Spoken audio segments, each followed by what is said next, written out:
antes de começarmos a leitura de hoje, se este caminho pela palavra está fazendo sentido para você, fortaleça a nossa comunidade. Deixe seu like, inscreva-se no canal e compartilhe este vídeo. Sua participação é uma bênção para que mais pessoas conheçam esta jornada. Dia 5, livro de Gênesis, do capítulo 11, versículo 1 até capítulo 13, versículo 13. No mundo todo havia apenas uma língua, um só modo de falar. Saindo os homens do Oriente, encontraram uma planície em Sinear e ali se fixaram. Disseram uns aos outros: "Vamos fazer tijolos e queimá-los bem." Usavam tijolos em lugar de pedras e piche em vez de argamassa.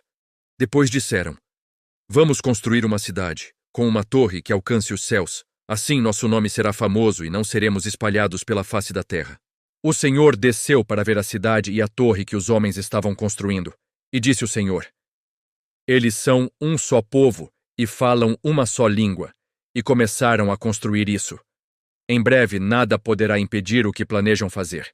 Venham, desçamos e confundamos a língua que falam, para que não entendam mais uns aos outros. Assim, o Senhor os dispersou dali por toda a terra, e pararam de construir a cidade. Por isso foi chamada Babel, porque ali o Senhor confundiu a língua de todo o mundo. Dali o Senhor os espalhou por toda a terra. Este é o registro da descendência de Sem. 2 anos depois do dilúvio, aos 100 anos de idade, Sem gerou Arfaxade. E depois de ter gerado Arfaxade, Sem viveu 500 anos e gerou outros filhos e filhas. Aos 35 anos, Arfaxade gerou Salá.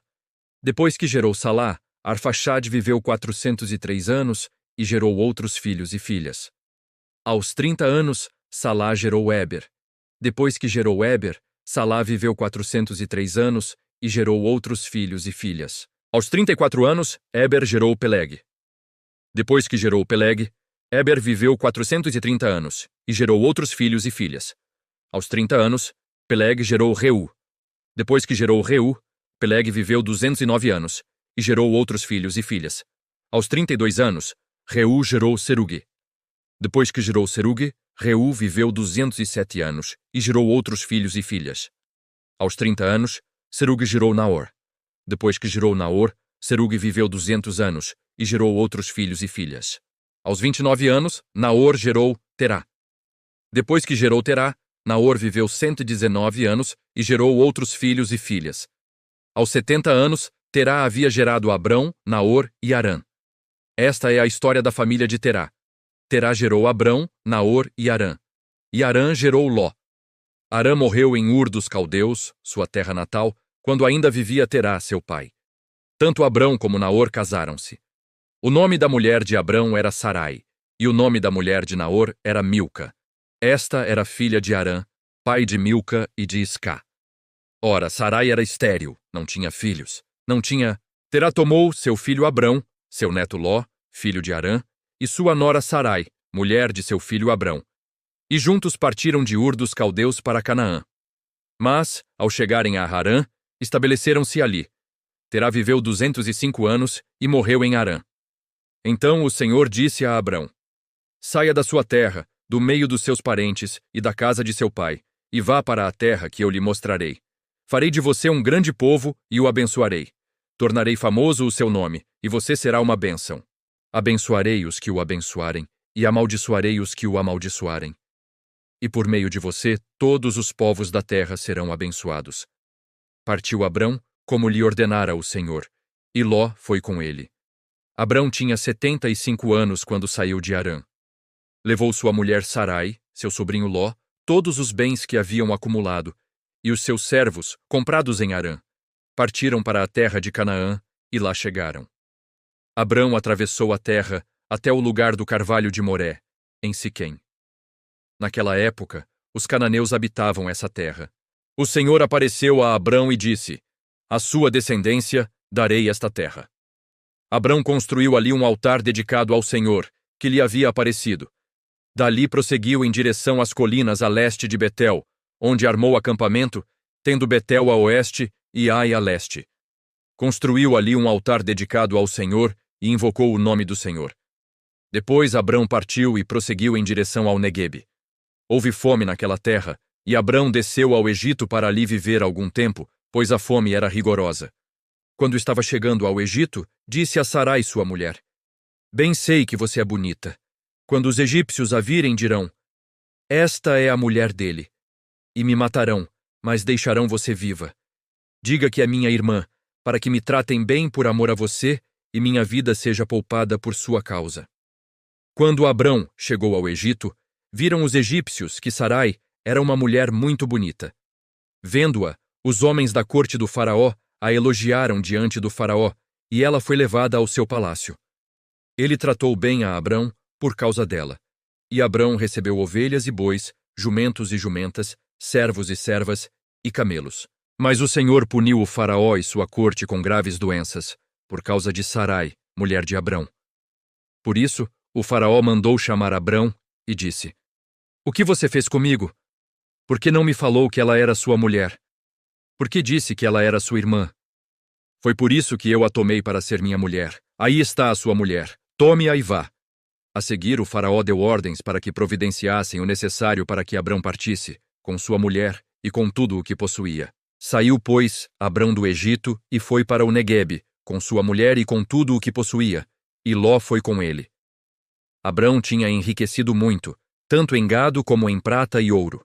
Ele partiu do Neguebe em direção a Betel, indo de um lugar a outro, até que chegou ao lugar entre Betel e Ai, onde já havia armado acampamento anteriormente, e onde, pela primeira vez, tinha construído um altar. Ali, Abrão invocou o nome do Senhor. Ló, que acompanhava Abrão, também possuía rebanhos e tendas. E não podiam morar os dois juntos na mesma região, porque possuíam tantos bens que a terra não podia sustentá-los. Por isso surgiu uma desavença entre os pastores dos rebanhos de Abrão e os de Ló. Nessa época, os cananeus e os ferezeus habitavam aquela terra. Então Abrão disse a Ló: Não haja desavença entre mim e você, ou entre os seus pastores e os meus. Afinal, somos irmãos. Aí está a terra inteira diante de você. Vamos nos separar. Se você for para a esquerda, irei para a direita. Se for para a direita, irei para a esquerda. Olhou então Ló e viu todo o vale do Jordão, todo ele bem irrigado, até Zoar. Era como o jardim do Senhor, como a terra do Egito. Isto se deu antes do Senhor destruir Sodoma e Gomorra. Ló escolheu todo o vale do Jordão e partiu em direção ao leste. Assim os dois se separaram. Abrão ficou na terra de Canaã, mas Ló mudou seu acampamento para um lugar próximo a Sodoma, entre as cidades do vale. Ora, os homens de Sodoma eram extremamente perversos e pecadores contra o Senhor. Livro de Mateus, do capítulo 5, versículo 1, até capítulo 5, versículo 26. Vendo as multidões, Jesus subiu ao monte e se assentou. Seus discípulos aproximaram-se dele e ele começou a ensiná-los, dizendo: Bem-aventurados os pobres em espírito, pois deles é o reino dos céus. Bem-aventurados os que choram, pois serão consolados. Bem-aventurados os humildes, pois eles receberão a terra por herança. Bem-aventurados os que têm fome e sede de justiça, pois serão satisfeitos. Bem-aventurados os misericordiosos, pois obterão misericórdia. Bem-aventurados os puros de coração, pois verão a Deus. Bem-aventurados os pacificadores, pois serão chamados filhos de Deus. Bem-aventurados os perseguidos por causa da justiça, pois deles é o reino dos céus. Bem-aventurados serão vocês, quando por minha causa os insultarem, perseguirem e levantarem todo tipo de calúnia contra vocês. Alegrem-se e regozijem-se, porque grande é a recompensa de vocês nos céus, pois da mesma forma perseguiram os profetas que viveram antes de vocês. Vocês são o sal da terra. Mas se o sal perder o seu sabor, como restaurá-lo? Não servirá para nada, exceto para ser jogado fora e pisado pelos homens. Vocês são a luz do mundo. Não se pode esconder uma cidade construída sobre um monte. E também, ninguém acende uma candeia e a coloca debaixo de uma vasilha. Pelo contrário, coloca-a no lugar apropriado, e assim ilumina a todos os que estão na casa. Assim brilhe a luz de vocês diante dos homens, para que vejam as suas boas obras e glorifiquem ao Pai de vocês, que está nos céus. Não pensem que vim abolir a lei ou os profetas. Não vim abolir, mas cumprir. Digo-lhes a verdade. Enquanto existirem céus e terra, De forma alguma desaparecerá da lei a menor letra ou o menor traço, até que tudo se cumpra. Todo aquele que desobedecer a um desses mandamentos, ainda que dos menores, e ensinar os outros a fazerem o mesmo, será chamado menor no reino dos céus. Mas todo aquele que praticar e ensinar estes mandamentos será chamado grande no reino dos céus. Pois eu lhes digo que se a justiça de vocês não for muito superior à dos fariseus e mestres da lei, de modo nenhum entrarão no reino dos céus. Vocês ouviram o que foi dito aos seus antepassados: não matarás, e quem matar estará sujeito a julgamento. Mas eu lhes digo que qualquer que se irar contra seu irmão estará sujeito a julgamento. Também, qualquer que disser a seu irmão, Racá, será levado ao tribunal, e qualquer que disser, louco, corre o risco de ir para o fogo do inferno. Portanto, se você estiver apresentando sua oferta diante do altar, e ali se lembrar de que seu irmão tem algo contra você, deixe sua oferta ali, diante do altar. E vá primeiro reconciliar-se com seu irmão. Depois, volte e apresente sua oferta. Entre em acordo depressa com seu adversário que pretende levá-lo ao tribunal. Faça isso enquanto ainda estiver com ele a caminho, pois caso contrário, ele poderá entregá-lo ao juiz, e o juiz ao guarda, e você poderá ser jogado na prisão. Eu lhe garanto que você não sairá de lá enquanto não pagar o último centavo. Livro de Salmos, do capítulo 5, versículo 1 até capítulo 5, versículo 12. Escuta, Senhor, as minhas palavras, considera o meu gemer. Atenta para o meu grito de socorro, meu Rei e meu Deus, pois é a ti que imploro. De manhã ouves, Senhor, o meu clamor. De manhã te apresento a minha oração e aguardo com esperança. Tu não és um Deus que tenha prazer na injustiça. Contigo, o mal não pode habitar. Os arrogantes não são aceitos na tua presença. Odeias todos os que praticam o mal. Destróis os mentirosos, os assassinos e os traiçoeiros o Senhor detesta. Eu, porém, pelo teu grande amor, entrarei em tua casa. Com temor, me inclinarei para o teu santo templo. Conduze-me, Senhor, na tua justiça, por causa dos meus inimigos. Aplaina o teu caminho diante de mim.